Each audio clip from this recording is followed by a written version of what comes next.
Уважаемые дамы и господа, церемония открытия форума начнется через 3 минуты.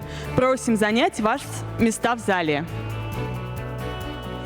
Dear ladies and gentlemen, the opening ceremony of the forum will start in 3 minutes. Please take your seats.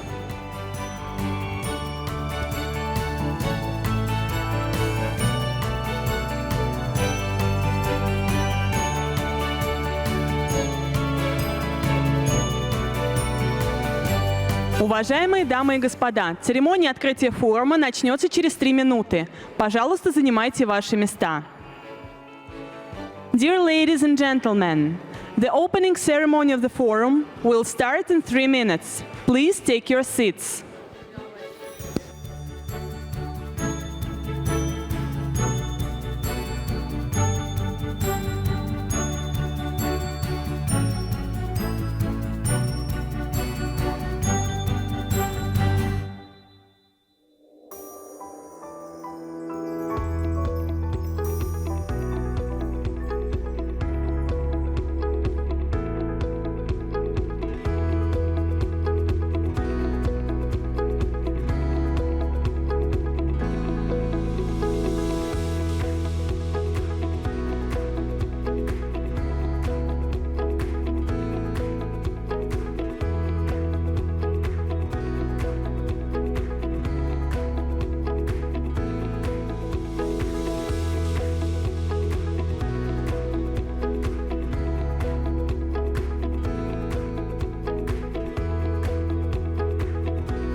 Уважаемые дамы и господа, на сцену приглашаются помощник президента Российской Федерации, председатель Организационного комитета форума Юрий Ушаков, заместитель председателя Совета Федерации Deputy Director Konstantin Kosachev, President of the Institute of Global Economy and International Relations, named after Mr. Primakov, Russian Academy of Sciences, Mr.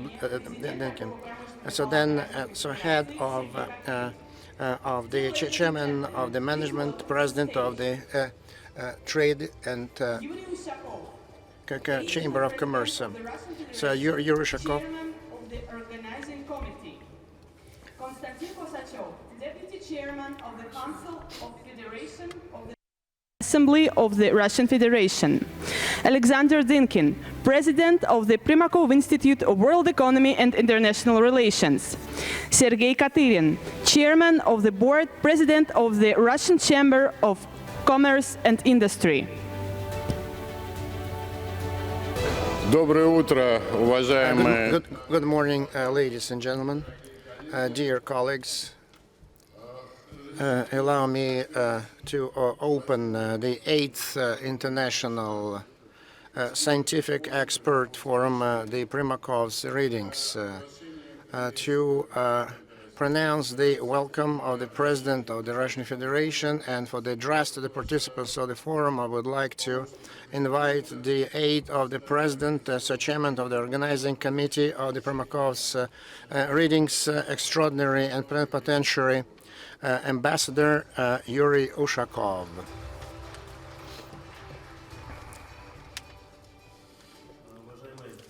Ladies and gentlemen, colleagues, I'd like to say good morning to everyone. So first, as Mr. Dinkin said, I would like just to deliver the welcoming remarks of the President of the Russian Federation, Mr. Putin. And I'm reading the text, dear friends. So I'd like to welcome you on behalf on the event of the 8th International Scientific and Research Forum, the Primakov's Readings. Evgeny, the name of the Mr. Primakov, so a pronounced statesman, so then based on the deep analysis of the objective processes and scientific progress are very much in demand. So it's very important that the tradition of such intellectual research is worthy of the forum under the guidance and the auspices of MMO named after him. So transformation of the global order and the Eurasian changes are extremely important and pertinent. Eurasia is the locomotive and the driving force of the global economic development, and it's here where we see the integration processes gaining ground and the efficient new mechanisms of multilateral cooperation that play the leading role in the establishing of the multipolar system and the new global order on the principles of equality, mutual respect, and remembering the legal and lawful interests of each other. So the participants of the forum, scientists and experts, diplomats and journalists, there is a lot of food for thought for them and discussion and discuss and debate. So I'm sure that the discussions and debates will be of interest to everyone. So then the modern methods of forecasting and will lay the foundation for the new challenges that the global community faces. I'd like just to wish you all the best, Mr. Putin.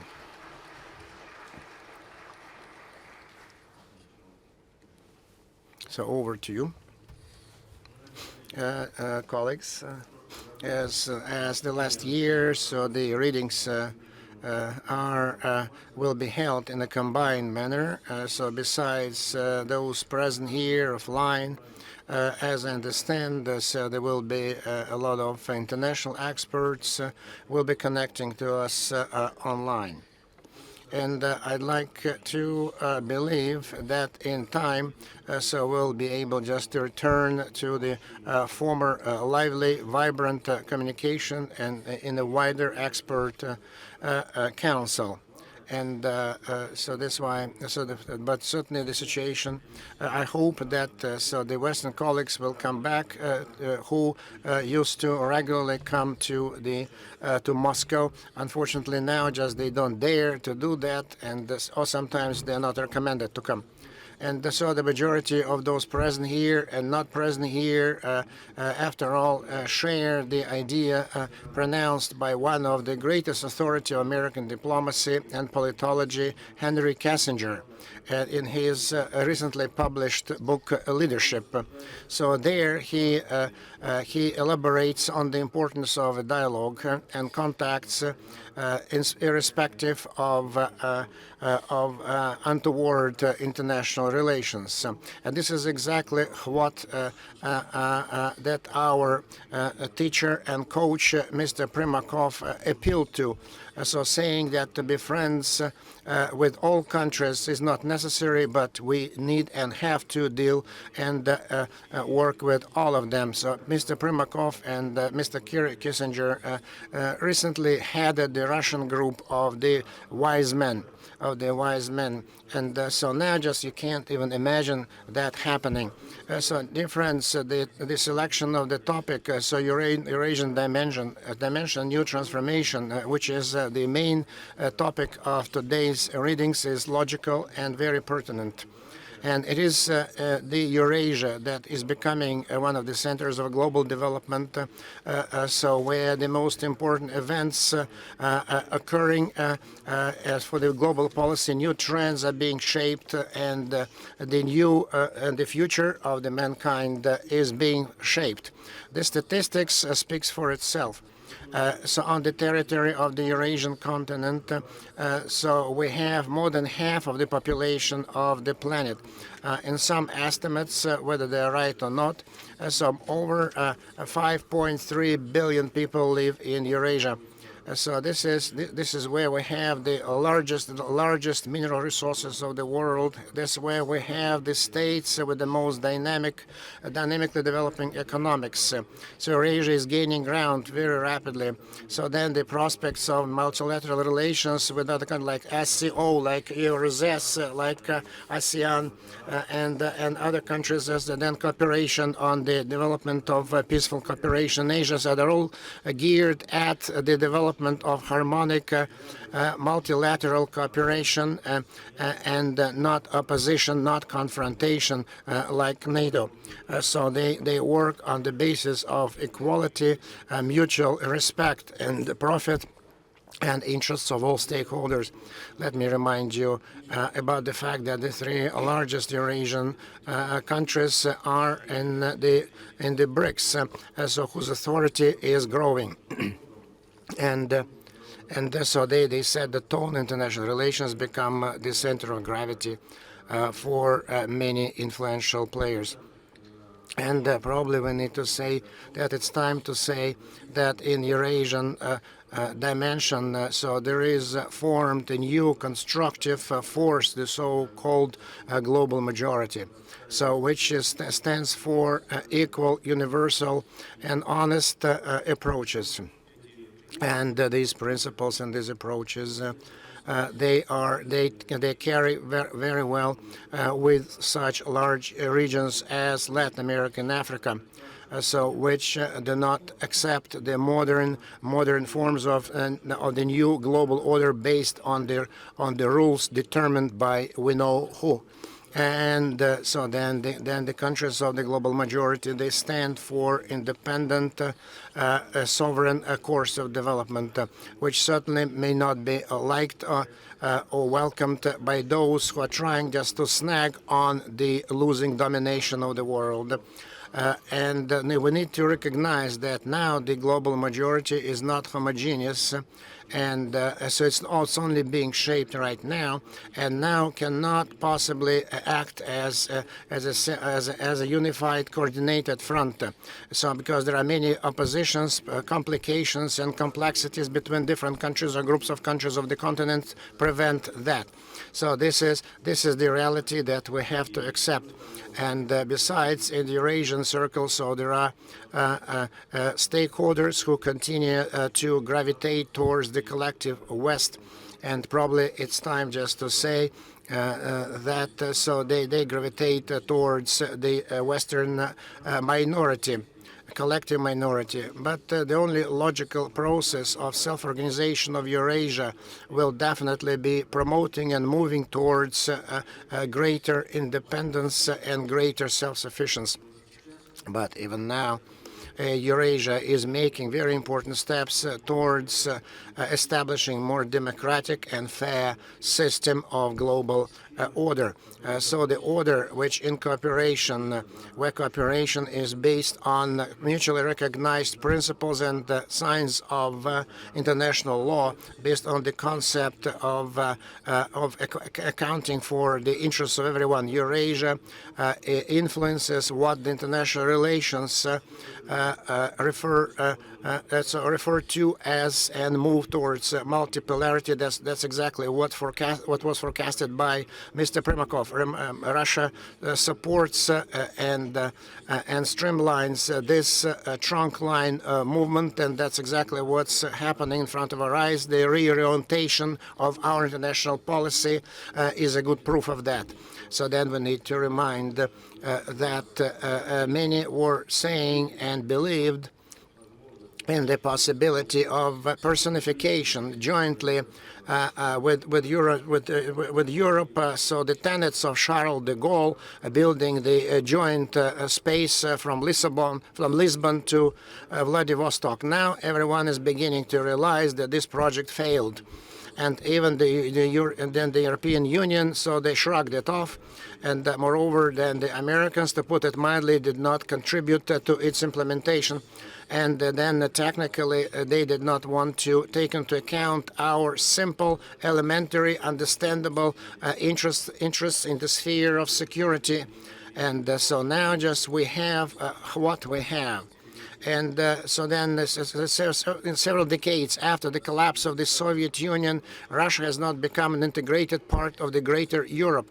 Russia has not gotten quarters in the European house, so they did not allow that. And now just we fully realize that all these expectations and prospects of the kind were futile and illusory. And so now just we are departing from this ideas. So then cooperation with the countries of the global majority that we belong to those countries of the global majority. We are working very actively on the creation of the space of a multilateral economic mutually beneficial cooperation. So the Russian North, so the subpolar and the polar is then along the shores of the Indian and the Pacific Ocean. So the reality is that in the last decades, besides traditional cooperation between the partners of the CIS, Russia supports good, friendly relations with China, strengthen cooperation with India, Vietnam, Indonesia, and other countries of the Southeast Asia. And simultaneously, we are stepping up our relation with Iran, so with the Middle East, Turkey, with the Arab and the Muslim world in general. So that is proven by the fact that the Russian trade with these countries and the regions, even in 2020, went up and goes much faster and in dimensions much bigger than Europe. The trade with Europe. So we'll continue to make every effort to improve the positive trends that have been identified in the creation of the new world order on the basis of multipolarity. And so we'll be working jointly with our partners along these lines, with our friends, with the countries that value their sovereignty and prefer to cooperate, prefer cooperation to confrontation. And so these countries, so they're alien to Russophobia, and all phobias they're alien to as well. As we see, as we imagine, the main advantages of the Russian international policy has always been, will always be the well-balanced and multi-vector on honor, honesty, traditions of global and regional diplomacy. So all this is very important when we see that the events of 2022 actually put a big stress on the real factors of strength in the global business. So we can see that along the lines of high-tech control over the digital and information flows, and so at the same time, so even a greater importance is the energy, human potential, commodities, food, water resources, and timber, and then the military power. And so the role of the independent states ready to fight for their interests and ideals and combat for this position is not dwindling, but is growing. And so then along these lines, so the tasks of the international politics of Russia is related to the national sources of the development and the flourishing of the Russian economy. So related to the idea to the positioning of Russia as the source of traditional family values and patriotic as the buttresses of religious and cultural pluralism. And so to continue this course, Russia has a very good grounds, good consolidation of the entire Soviet Russian society and Russian elites. So we have all the makings to do that against the unprecedented external pressure. So I'd like just to stress again that the selected for the opening readings topic certainly is related very closely with the current context of the international relations, and it is worthy of describing properly, and it is worth this description at the expert level, that the new outside-the-box solutions very much in demand. And this is exactly the essence of the Primakov's readings, and this is exactly why we thought them up. And I'd like to sincerely wish all of you productive, interesting work and good debates and success on every count. Thank you very much.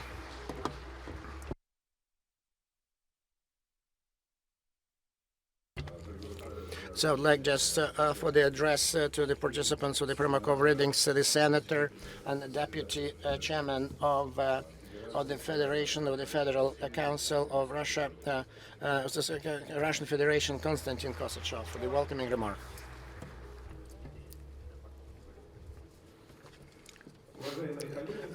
Colleagues, for me, it's a great honor to participate in the ceremony, or this opening ceremony of the 8th Primakov's readings, because so they have the name of Evgeny Maximovich Primakov, and that is why, so one way or the other, they dedicated to his creative endeavor, to his legacy, and certainly it's obvious and goes without saying that the results of the efforts of Mr. Primakov are very much in demand, and they deserve a continuous return to the results and rethinking of his achievements.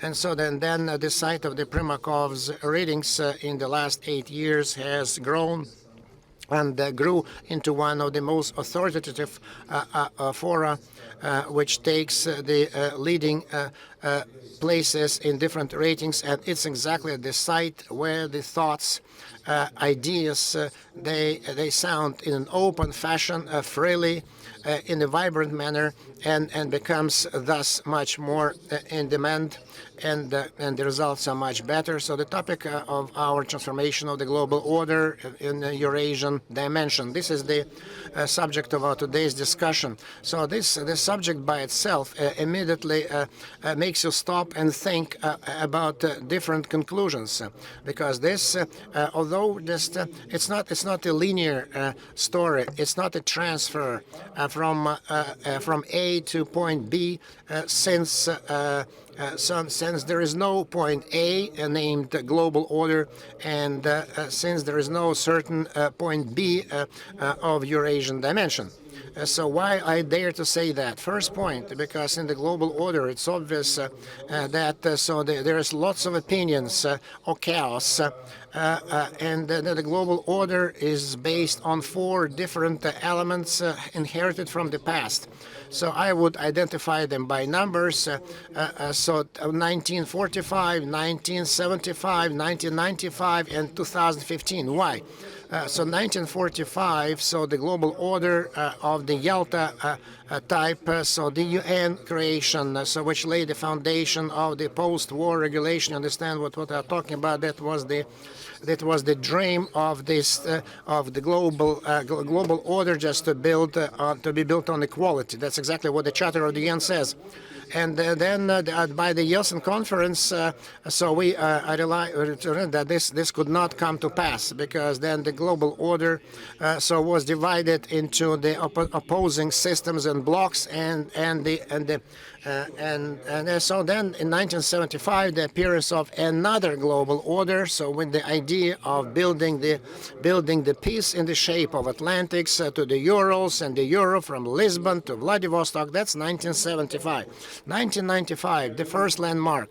I'm taking this as a starting point, because this is a culmination of understanding, and poor understanding that the romanticism of 1975 did not come to pass. We failed miserably, and even in the multiple cessations and giving in to the general good, to the general will. Because let me remember that Mr. Primakov was appointed to the Minister of Foreign Relations on January the 9th, 1996, and that was the answer to the fact that in Russia we started to understand the specifics of the world order and the present day.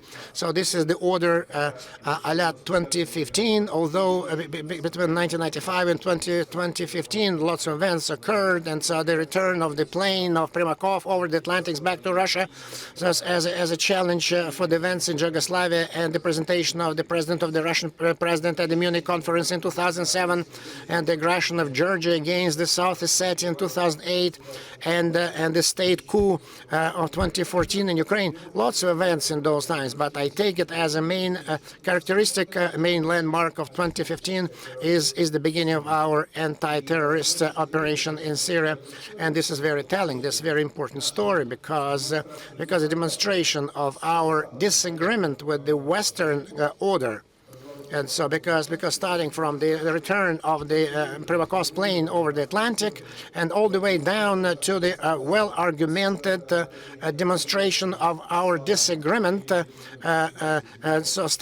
the President Putin's Munich president, that was only in words, and then we started to act in 2015. So this is the combination of cooperation, coexistence, and opposition of these four models, opposition and cooperation. But neither of the models is no longer functioning or desirable. So what was the outcome between the two models is not yet obvious, but one thing is clear, that this is certainly not the end of story. It is not the end of history, and the outcome will not be determined by the rules of the West, but as the sum of ambitions and points of view where our Russian side has its own voice, and certainly the role that we play, that much depends on our own activities. And before just I move over to our activities to the Eurasian dimension, so I'd like just to point out that these the difficulties of this opposition, so they were not inevitable. They were not irrevocable. So they were objectively dependent on the globalization process. And theoretically, everyone should stand to gain. So because there would be just daily rules, trading, the distribution of resources. So everyone on the face of it should benefit from it. But the West made a globalization into quasi rules set on the principles of Europe and the development of this by the egoistic attempts and actions of the West. And so this split, it's not West-East. It's not geographic. It's the principles and views. It's not that the West is not against Russia, but West is against the multipolar new world order. Liberal countries, after all, tried to build the new liberal world order, which was not profitable, was not good for the rest of the world, but it was certainly imposed with great alacrity by the West.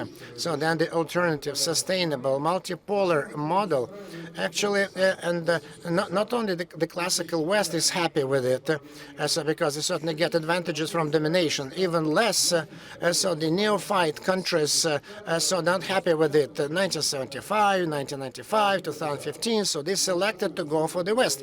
And they're marching to the drums from Yalta to Washington, actually suffering and victimizing their own sovereignty and independence on the way. So siding up with the West. There is a difference between sovereignty and multipolarity. The non-sovereign subjects cannot possibly build multipolar world because they are not independent citizens and they cannot build new, democratic institutions in every state. So the newcomers, they're suffering. Their sovereignty is suffering, and they're moving to the West, and so they are doing it not for sustainable development. They go there to make sure that the West would make them that like the benefactors and like of the globalization. And the second is why they go there. So they want just to cover, the West should cover their activities in creation of mono communities inside the countries against the national minorities, against opposition, against the neighbors as well who think differently, as we see it in the way Ukraine is acting against Russia. So this is why this movement of neophytes to the West may actually attract some people, romantics or emigres, so who are trying just to find where is better for them to live. But the indulgence certainly, then the total allowance is certainly comes from the elites, because he is a son of a bitch, but he is our son of a bitch. This principle applies against polarity. So there are lots of forces against it. If we look at the forms of realization of the vectors of these forces, so we can easily see that it's just a weaponization. Don't mix it up with the militarization. weaponization of everything. So when incapacity weapons are using dollars, selling chips, resolutions to United Nations, church, insurance, shipbuilding, ship construction, everything is anything that can be used as a method of pressure. It comes into play. Anything goes, and then then everything becomes ideological. So all the conflicts are passed over as the conflict between democracies and autocracies on the other side. Everything is represented like that. At the end of the day, it means that in the international arena, we are not. So we cannot just possibly coexist. And on the initiative of the West, they either become good or bad guys, and then they come to the conclusion that with the bad guys you should not make any agreements, and this is the interference into the moral right. So is the basis of diplomacy.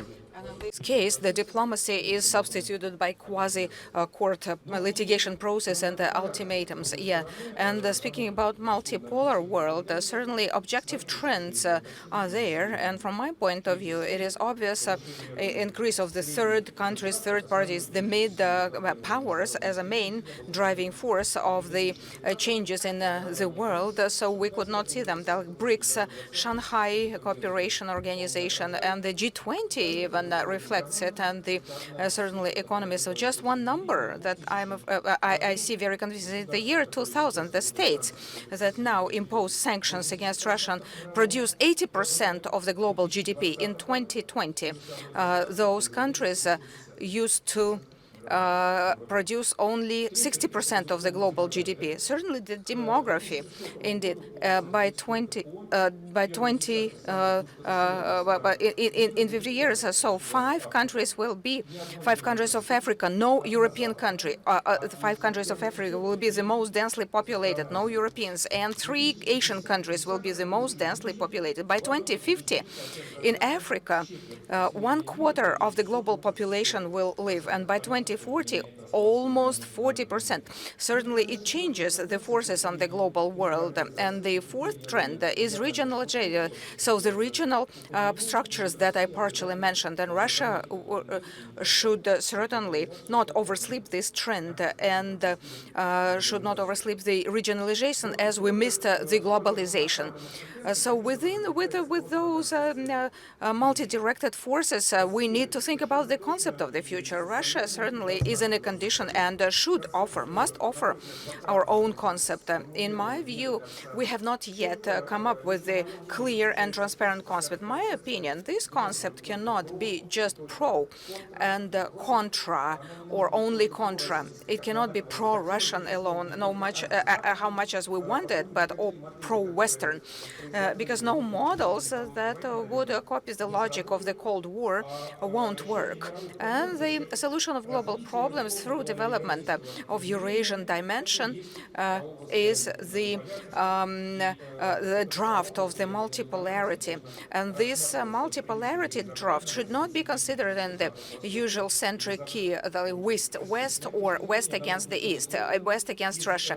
We need to make conclusions from the past experiences, and this experience, certainly we had the errors and mistakes when we were very fond of Europe, when we were in love with the West, and we need to find the new balance and at the new level, with new dimensions, not just Russia and the West, but we need to include China and the North, South, with India, Turkey, and many other countries. In my view, we shall achieve good results if we put in efforts to create the new Eurasian dimension and the new world order, when we do not just speak for ourselves, but consolidate the position of Asia and embed our activities into the West and the East and both Americas and certainly Africa.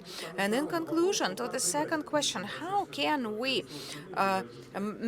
make the future processes with Eurasia Eurasian dimension, we need to understand, we need to realize that over the last 30 years, the West institutionalized single polarity, the world order, West-centric world order, European Union, control over global financial institutions, approved only two global currencies, and ongoing attempts to ensure military domination. And in the same way, the transfer to multipolar model, to Eurasianism, is impossible without institutionalization of multipolarity. We need to give proposals to the world we need to offer models comfortable for everyone, all stakeholders, including the West. The contours of such model cannot be just, shaped ad hoc. We need to put in efforts like in 1941 when we created UN and then OSCE in 1970. We need to work with the principles of equality and sovereignty of all global players, just like the UN Charter outlined it, and classic scheme of three baskets like OSCE. I'm not talking about OSCE, but about the approaches. What do I mean?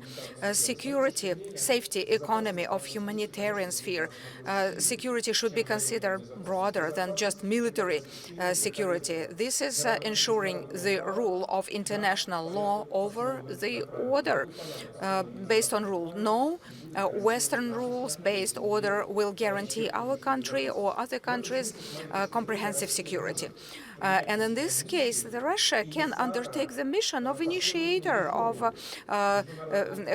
reforms of international law, of sustainable reforms. Certainly, it is a tough exercise. It will not always be successful, but no one stops us from undertaking this role of mediator of expectations of the whole world, to ensure the security in this world on the basis of the international law with the specific criteria of non-intrusion, humanitarian intervention, difference between the terrorist activities from the national and liberation movements, everything to do with cybersecurity and so on. And the second topic is economy. That's obvious that the current year demonstrated the whole vulnerability and the faults of the economic system, West-governed economic system. Just mention one thing. We need absolutely different insurance mechanism of global governance, economic global governance. I'm sure that a majority of the humankind is interested in creating such tools, governance tools. And speaking about Russia, we need very serious reforms in our foreign economic activity governance, which still is defragmented, in my view, and detached from the strategic goals of our national interest realization in the world. And the third, humanitarian domain is a very important story, because I'm convinced that if we fail to deliver our truth about the events in Ukraine, that's for the reason that we do not always put it on the front burner, the reasons why we are there, protecting the people. This is the main goal that we are pursuing, the humanitarian component, the special military operation. And I believe that once we start focusing on that and primary focus on explaining our activities, our activity to the world, we shall certainly move forward in concentrating our think-alike parties around Russia and our activities. So again, we are facing a severe fight for the future of the humanity, but there is no certainty in the modern world. The world is has many versions and variants and ways to develop, and there are ways to carry out those options, and it depends on the position and activity of Russia. And the more ambitious are the goals to to our expert community, including the prominent audience here, to come up with those tasks. We need to do this brainstorm, and I'll go back to where I started. I'm sure that our efforts and our creative drive and emotions certainly would appeal to the great Yevgeny Primakov, who fought for the new world all his life. Thank you.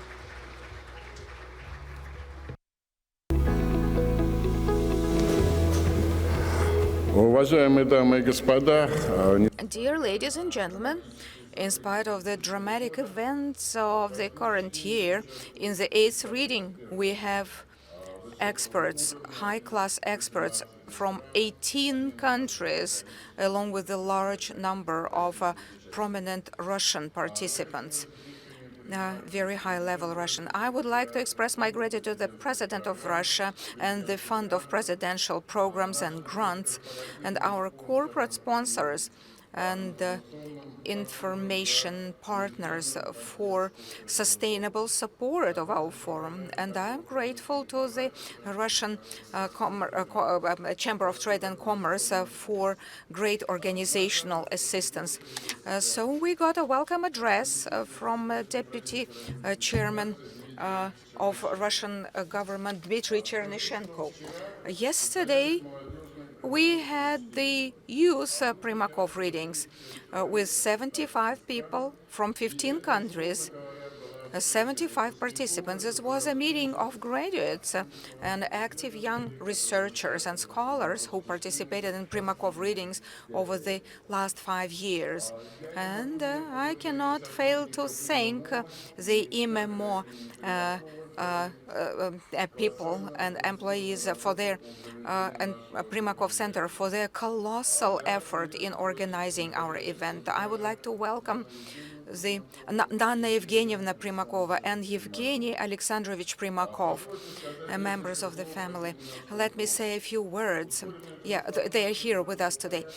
So the faster transformation of the global order and the does not happen overnight. At the previous readings, more than once and in different contexts, we spoke about the neglect of national interest of Russia being very dangerous for international relations and the threat for European security. And today it has become a sad reality, as a one-polar world, single-polar world, did not consider the multipolarity of the world, and denigration of non-Western states is in the past. Speaking about the future order, it's too early to say. And it's obvious that in the Northern Hemisphere, we again got the Cold War and strict bipolarity. On one field, the US and NATO countries, and on the other field, we have Eastern countries and China. And certainly, the permanent ongoing expansion of NATO to the east faced the opposition of Russia. And now the United States, over the last 2 decades of the 21st century, destroyed 16 important treaties and institutes of global governance on arms control, on climate, global economy, Arctic. You know, the common denominator of the liquidated of the international treaties was lack of American domination. They were destroyed because of lack of America. They were not happy with it. And the expert of international studies 20 years ago forecasted very heavy consequences of such policies, and including Yevgeny Primakov, George Kennan, Henry Kissinger. And at the political level, 15 years ago in Munich, Vladimir Putin spoke about it.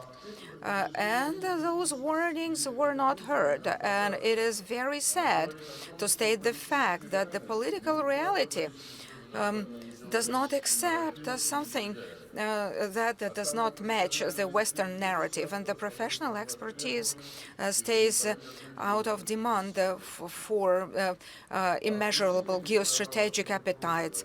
So the reasons of the failures is, restrictions of the Western-centric models and strategic designs.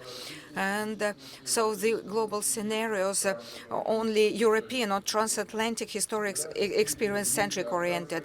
Iraq, Syria, Afghan disaster, dramatic benchmarks of these ideologies, this pertaining stubbornness, is political reality. Now, Eastern Europe and Ukraine.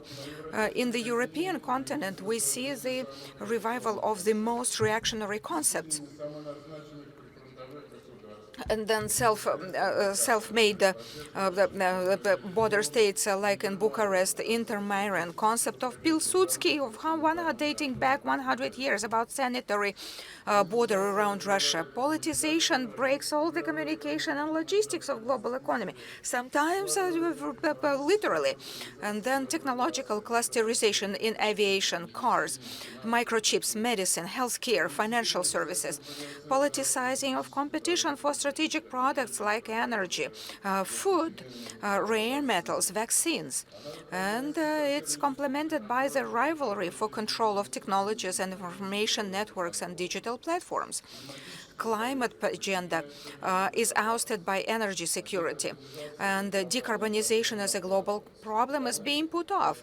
These are the sad consequences of the failure of global governance. In the domestic policy of Western societies, we observe dramatic changes. Inequality over the last 40 years has been zooming, along with monetary inequality has ecological, epidemiological, digital measurements. For the first time, the global index of human development has been declining for the 2 consecutive years. In 2021, in 90% of the countries. It's a result of inequality multiplied by the pandemic and then indicators of exhausting the social contract existing for the last 50 years in the developed countries. According to the contract, every next generation was lived better than the previous. The children were more successful than the parents. But today, this formula of the social agreements work rather in Eurasia than in Euro-Atlantic. Look at Vietnam, Uzbekistan, India, Malaysia. That's where it happens. And that's why the divided societies and the divided world is the modern feature of the transatlantic world. And I can say that Europe failed to handle the collapse of the Soviet Union, the Warsaw Treaty. And it's not the first tragic mistake. Until 1945, the nightmare of European security for 2 centuries were permanent French-Prussian and Franco-German wars. And the First World War did not stop this massacre, this vicious circle. And then European security in the 21st century is not the end of the history. And in Russia today, we have conceptual change of paradigms of international relations from the East-West model to North-South model. Now, we heard it today, from Lisbon to Vladivostok, but from Murmansk to Mumbai and Shanghai, from horizontal to vertical meridian and economic thinking. And we need to rethink ourselves as developed North, as a country self-sufficient with resources like energy, food, commodities, raw materials, qualified labor force, territory. And to focus on, during the readings, we selected the Eurasian dimension, geography, mentality, and the failure of the Paris Chart on 1990 and this concept of the European agreements failure. The big Eurasia as a project has come to replace that all. The main events will evolve in Eurasian space. We create a new regional organizations targeted not at confrontation but collaboration. And we see setting up new shapes of global governance. We see the new drivers of economic growth that will take the modern economy of the stagnation. And we cannot allow here any Nazi movements or symbols. Certainly there are problems because the goals are so great and large scale, and we need to analyze it, and we need to understand on the hurdles and speed bumps, and that's where we're going to talk about it at the Primakov reading. And I'm impatient to hear I'm looking forward to the discussions about all those topics. I would like to invite the president of the Trade and Commerce Chamber, Sergei Katyrin, just like Yuri Ushakov and Konstantin Kosachev. He has been working for many years along with Evgeny Maximovich Primakov. Thank you.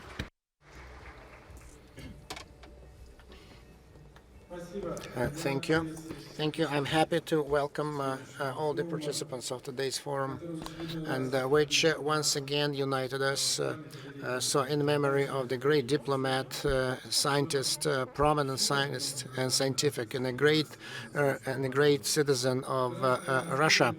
So based on its legacy, we're trying just to find answers to the global challenges that the global community faces. So the central subject of the 8th meeting is the transformation of the global order and the Eurasian dimension. Today, we all are witnesses of the principal changes in geopolitics and global economy. So then the main principles are being damaged. The main rules, the rules of trade, the transportation, logistic, social economic connections and relations are being distorted. So within the next 2 days, we'll have a number of discussions in the area of cooperation between Eurasia and the security problems and then development of relations between different countries, first and foremost China, Turkey and India. So then heading the Ministry of Foreign Relations in 1996-1998, Mr. Primakov paid attention to the regional integration issues. At the basis of the new concept of today's policy was the idea, as was said earlier, of multipolar world, with the principles of equality, mutual respect, and the interests of each state, and negating the right of everyone for hegemony. So that he was the first to forecast cooperation of the strategic triangle, Russia, China, and India. And this idea Mr. Primakov identified during the official visit to Delhi in 1998. So as we know, so these 3 countries pushed us to more large-scale long-term projects like BRICS, and so then another country added and turns into BRICS. So then he was convinced that during the appearance of new centers of power in Asia, so we needed to create an integration center. So then the Eurasian Economic Union was formed. That in the last 7 years made big progress. And so today, then the union forms new jurisdiction right now.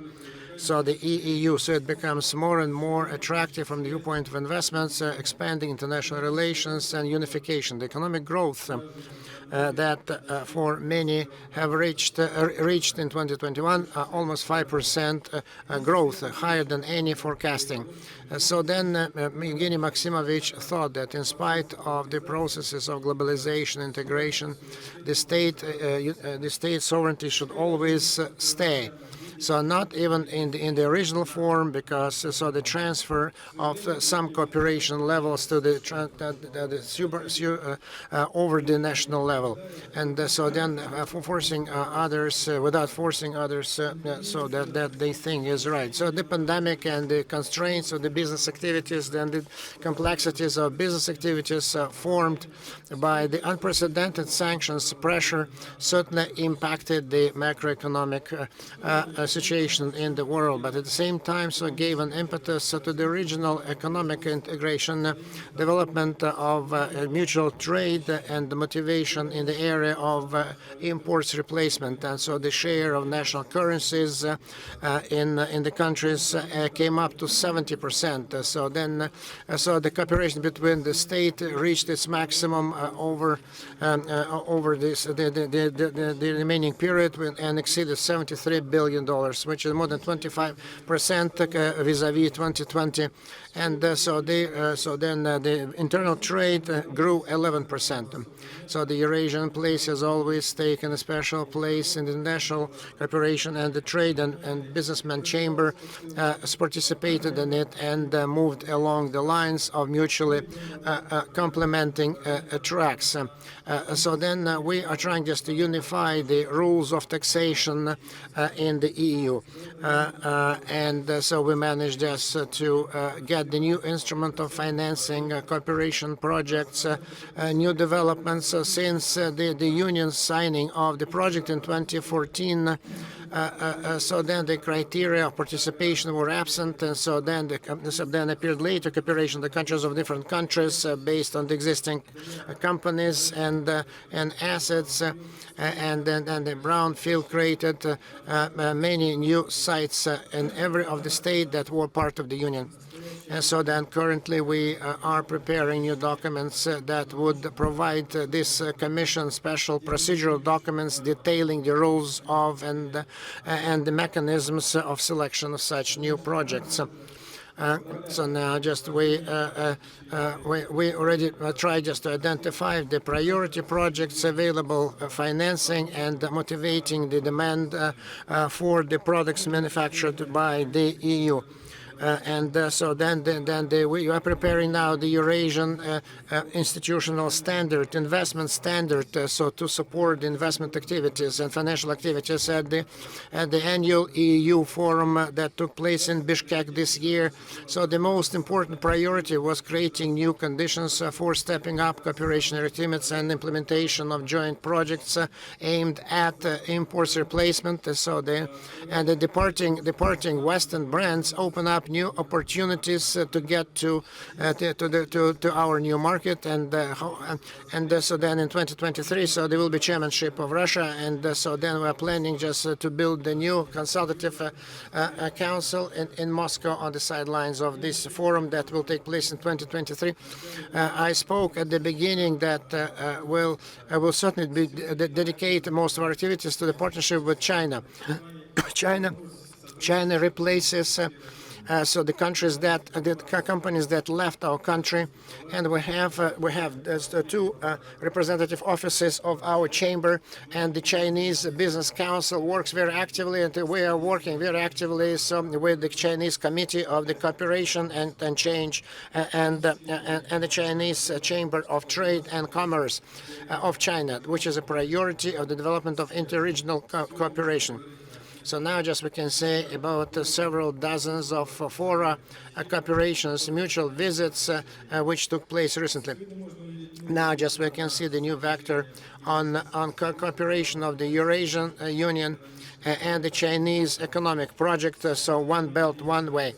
And so combination of our big Eurasian partnership, so the members of the BRICS SCO spoke for it and called for mutual cooperation in these areas, and other organizations supported that as well. So we are stepping up our relations with India. So the main driving force is the Business Council. We have had several business missions, B2B meetings took place, and so we are developing cooperation along different lines with India. So November the 1st this year at the Moscow Chamber, so we had business forum, India welcomes the world. India and Russia, new horizons of business.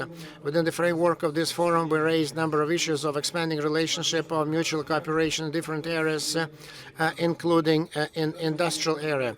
So that's where we're seeing just great development in the high-tech and smart solutions. Concerning our relations with Ankara, so then we are cooperating with the Union of Chambers of Businesses in Istanbul. So we have a representative office of our chamber in Istanbul, and we're actively exchanging our delegations. More than 30 business meetings that have taken place last month.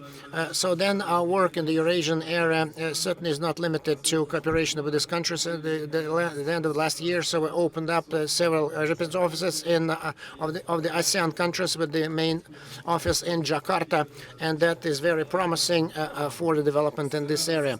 With Iran, so we have had a big delegation, more than 100 people that we were welcoming here, and Iran colleagues, and so we have had a number of business meetings, but it's not the number that counts, the number of delegations that counts, but the most important thing is that we have good results in this effort. So the President of Country, Mr. Putin, at the plenary meeting of International Discussion Club Valdai, speaking about the value of Eurasia, so he pointed out that this country is self-sufficient complex with gigantic resources of any kind, and huge capabilities, and the harder we work on enhancing of the relationship with Eurasia, so new forms of cooperation, the more impressive success stories we achieve.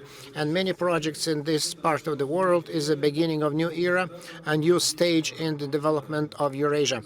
The integration projects in this area, so they complement each other and never oppose each other. That's end of quote.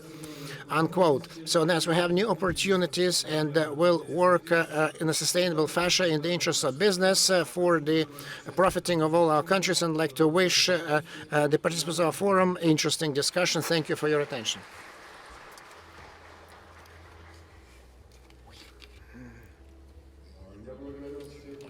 I'd like to thank all the participants of the opening ceremony. So I'm moving over to our work right now. So we're going to have our first session, which is called Cooperation in Eurasia Against the Background of Globalization Crisis. I'd like to thank everybody. Ladies and gentlemen, so session number 1, Cooperation in Eurasia Against the Background of Globalization Crisis, will start in 10 minutes.